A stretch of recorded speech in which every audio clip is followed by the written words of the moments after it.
Uy hello sa'yo idol, kamusta ka? Salamat naman at dumaan ako sa FYP mo.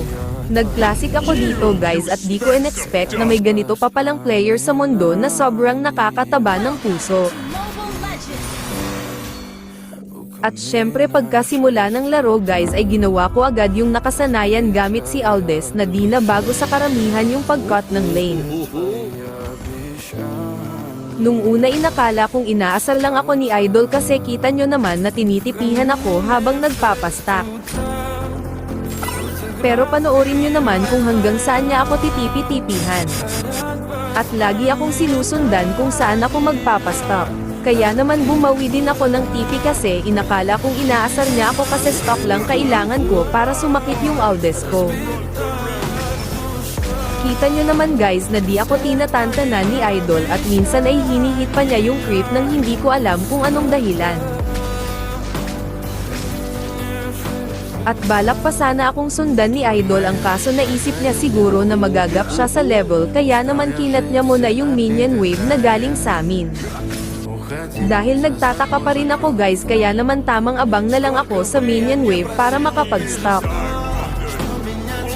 Pero nagulat ako sa chinat niya guys, tingnan nyo. Kaya naman dito na sa part na lumambot yung puso ko guys. Hindi ko talaga lubos akalain na meron pa palang mga player na ganito. Kaya nagpapasalamat ako sa kanya dahil sa ginawa niya guys at lingid sa kaalaman niya na naka-record ako dahil gusto ko lang namang gumawa ng content para sana mapanood ng mga solid kong mga supporters. At kung napapansin nyo guys, kanya-kanya na kaming nagpapa-level ng hindi nagkakasakitan sa isa't isa dahil ayoko din naman siyang saktan.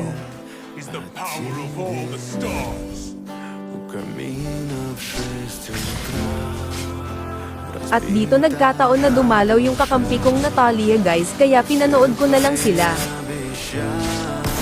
At oo, alam kong marami na namang magko-comment dyan ng mare-report kanyan Idol o mali yang ginagawa mo Idol. Hindi ko alam guys, pero kung kayo lang siguro yung nasa kalagayan ko ay siguro ganito din yung gagawin nyo.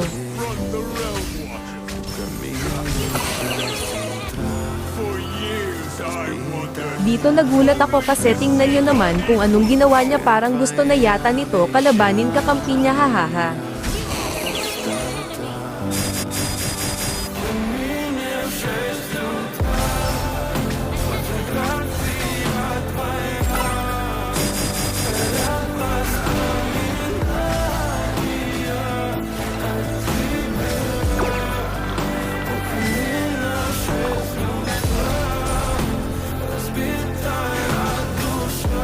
At dito guys nakita kong naglalaban sila ng Natalia at sa kasamaang palad na last hit siya ng tower kaya naman napitas din siya.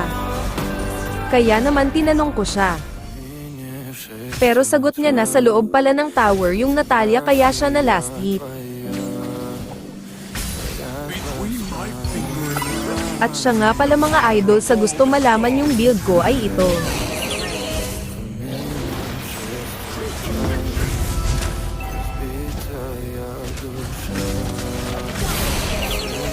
Dito guys sinadya ko talagang mag-asim para naman di siya malugi, hahaha.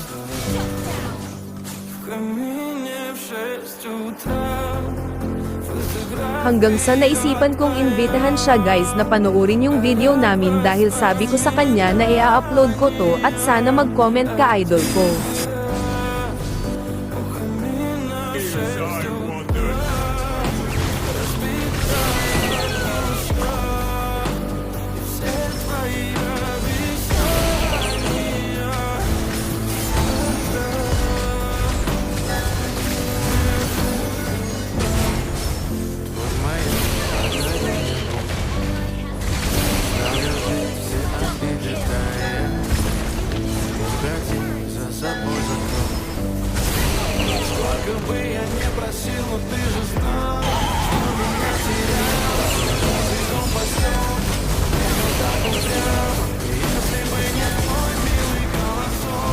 Sa part na to nagkaroon ng clash guys pero walang sakitan na nangyari sa aming dalawa, hahaha.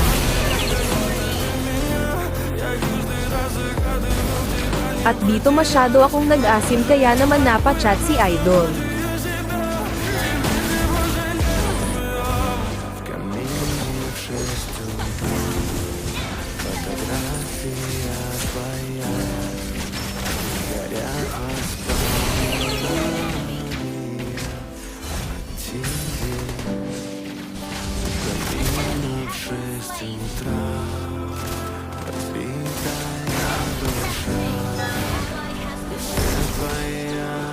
siya